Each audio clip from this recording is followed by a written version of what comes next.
The richest man in Roman history built his fortune by showing up to burning buildings and refusing to put out the fire until the owner sold him the house.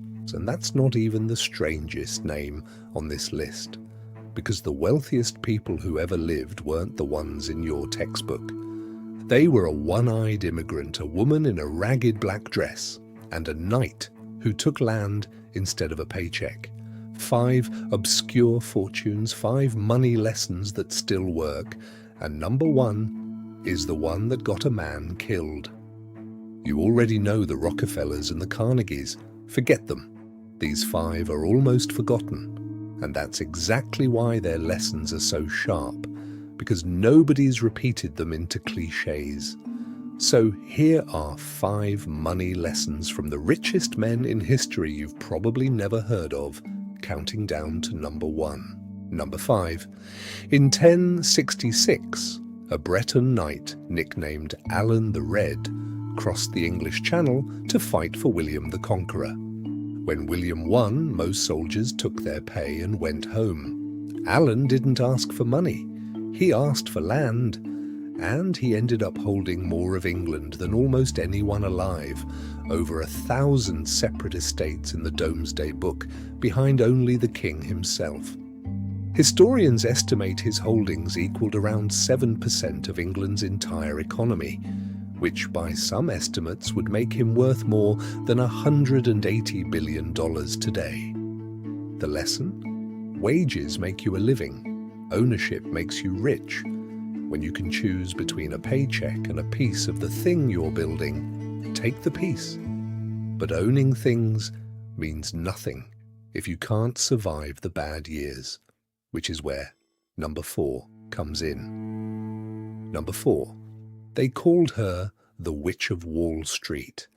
In the Gilded Age, Hetty Green was the richest woman in America, worth around $6 billion in today's money, and she was mocked mercilessly for it. She wore the same black dress until it turned brown. She ate cold oatmeal because she didn't want to pay to heat it. People thought she was insane. But here's what they missed. While everyone else spent, Hetty hoarded cash. So when the panic of 1907 hit and the entire financial system froze, she was one of the only people left with money. And she lent the city of New York over $1 million to keep it running. The lesson? Living below your means isn't being cheap. It's building an arsenal. The person with cash when everyone else is broke doesn't just survive. They own the recovery. Number 3.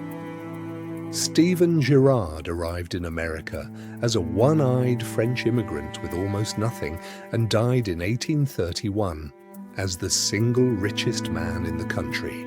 How? He ran toward the things everyone else ran from. During the War of 1812, the United States government was nearly bankrupt. Nobody would lend it money.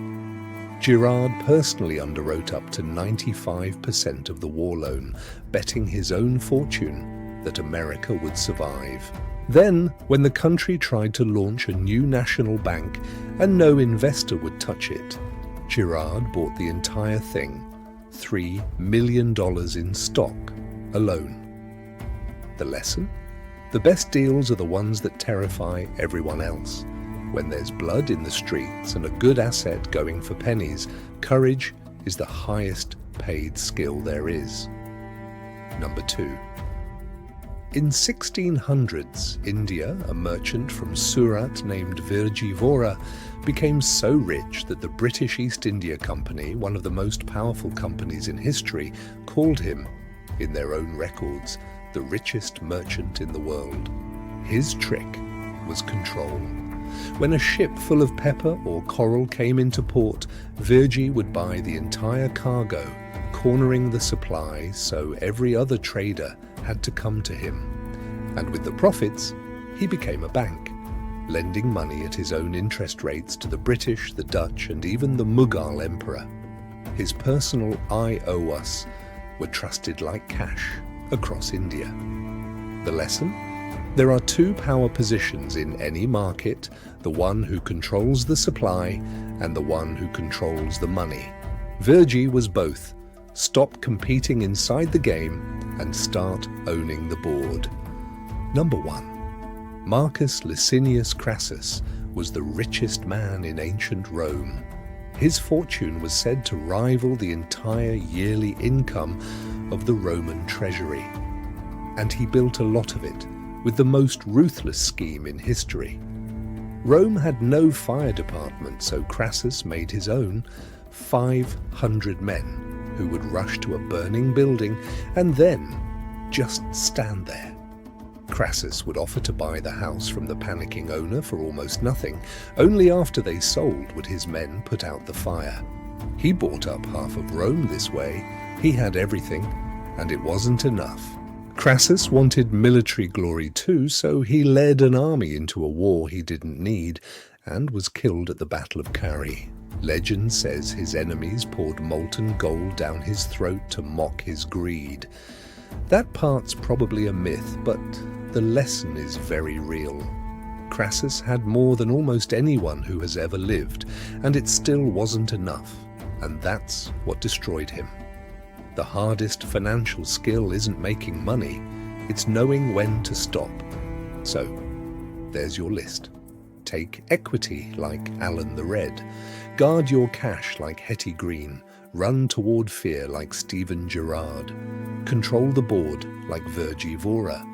And never forget, Crassus, that the richest man in the world can still lose everything if he never learns the word enough. These 5 never made the famous lists, but the rules that built their fortunes are quietly deciding what happens to yours. If you want more forgotten money stories like these, like, share, subscribe, and don't forget to hit that notification bell. Stay curious.